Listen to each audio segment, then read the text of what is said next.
안녕하십니까, 박사입니다. 한밤중에 말도 안 되는 촌극이 벌어졌습니다. 윤석열의 경솔한 행동으로 국격이 바닥에 내동댕이 쳐졌습니다. 타이완의 CTI 방송은 사상 최단 시간에 계엄령을 언급하면서 결국 한국의 윤 대통령이 계엄을 해제하고 군대를 철수시켰다고 보도했습니다. 그런가 하면 집권 민진당이 한국의 계엄을 지지한다는 글을 온라인에 올렸다가 미친 것 아니냐는 욕만 먹고 바로 삭제하는 해프닝도 있었습니다. 타이완의 CTI 방송은 6 hours now戒严又戒严 인시위의 종판 친리 샤타이 다오수라는 제목으로 한국의 계엄령 천극을 보도했는데 아주 결론을 잘 내렸습니다. 6시간 동안 계엄령을 내렸다가 해제하는 소동을 빚었다고 했습니다. 그리고 인시위의 종판 친리 윤석열은 대중의 반란에 직면했고 주변에 친한 사람은 다 떠나고 있다. 이제 하야의 카운트다운에 들어갔다고 결론 지었습니다. 종판 친리는 출전이 좌전인데 아주 절묘합니다. 민심 위반 현상에 그를 지지할 사람은 아무도 없다고 했습니다. 이번 계엄령은 희극이었습니다. 비상계엄은 목숨을 거는 일인데 전혀 침의를 하지도 못했고 즉흥적이었습니다. 루비콘 강을 건너는 비장함도 없었습니다. 사이거로와 스탠이 낭해라랬다. 수서위는 이미 던져졌다고 하는 5.16 혁명 당시 박정희 소장의 기계도 없었습니다. 이런 와중에 러시아의 반체제 인사로 인사이더 T라는 플랫폼을 운영하는 호도르코프스키는 엉뚱한 음모론을 제기하다 실패했습니다. 그는 한국의 정세 악화는 반 브릭스 블록의 색깔 혁명을 수행하는 방법을 시험하는 러시아, 중국이 벌인 공동행동의 결과라고 주장했습니다. 호도르코프스키는 러시아, 중국이 위기를 이용해 정보 캠페인, 여론조작, 시위운동 후원 등으로 불안정화 방법을 연구해 테스트하고 있다고 주장했습니다. 그러면서 이런 게임의 중심에 있는 한국은 북한의 도발은 물론 외부 세력에 의해 내부적으로 발생하는 사회 정치적 도전에도 직면해 있다고 주장했습니다. 러시아 매체 짜르그라드는 호도르코프스키가 한국인들이 오랫동안 계속해서 소란을 피우기를 바랐지만 디스코가 시작된 지 불과 몇 시간 만에 국회에서 계엄령을 폐지하는 투표가 이루어졌다고 전했습니다. 여기서 짜르그라드는 계엄령을 발표한 것을 두고 디스코장이 문을 열었다고 희화화했습니다. 이 매체는 윤석열이 자칫 범죄자로 몰리게 됐는데 이는 한국 정치의 전형적인 스토리라고 말했습니다.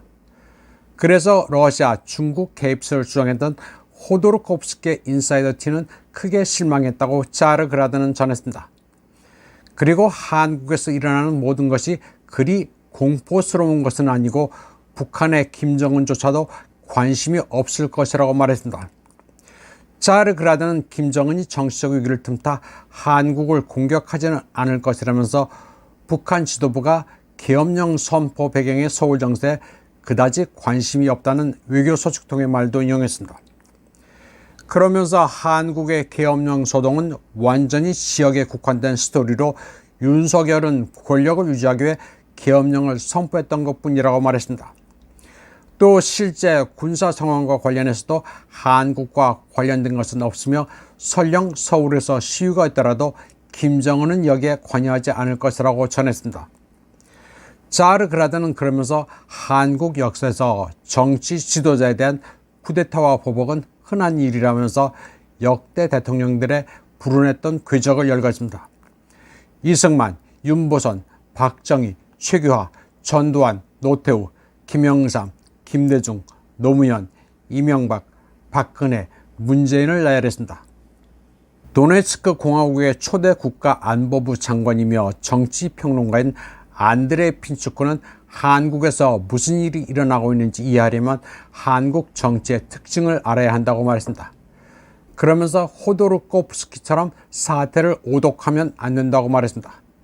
그는 1980년 이후 한국에는 8명의 대통령이 있었으며 그들은 매번 다양한 정도의 잔혹한 쿠데타를 겪은 뒤 떠났다고 말했습니다. 안드레 핀추크는 한국에서 대통령은 단임제라 정치적 위험이 매우 높으며 정치 지형도 극단적이라고 분석했습니다. 자르그라드는 한국 정치에서 중요한 요소는 서울에 대한 미국의 영향력이라고도 했습니다. 워싱턴은 한국의 외부 운영자로 고위 군주로 남아있다면서 전통적으로 CIA는 모든 쿠데타에 참여했는데 이번에 그 전통이 깨졌다고 믿을 만한 이유는 없다고 분석했습니다. 그리고 미국은 자신에게 유리한 순간에 한국 내부의 의제를 조작한다면서 이제 반러시아, 반북한 방향으로 상황을 악화시키기 위해 그들은 특정 조치를 취해야 한다고 말했습니다. 자르그라드는 모든 징후로 볼 때 한국의 위기를 가속화하려는 명백한 외부 압력이 있었지만 서울에서 벌어지고 있는 일은 이국적이지 않고 이 나라의 일상적 요소라고도 했습니다. 한편 국민대학의 란코프 교수는 국회의사당 근처에서만 시끄러웠고 계엄군은 반대파들의 진입을 막기 위해 경계선을 설치했지만 실패했다고 말했습니다.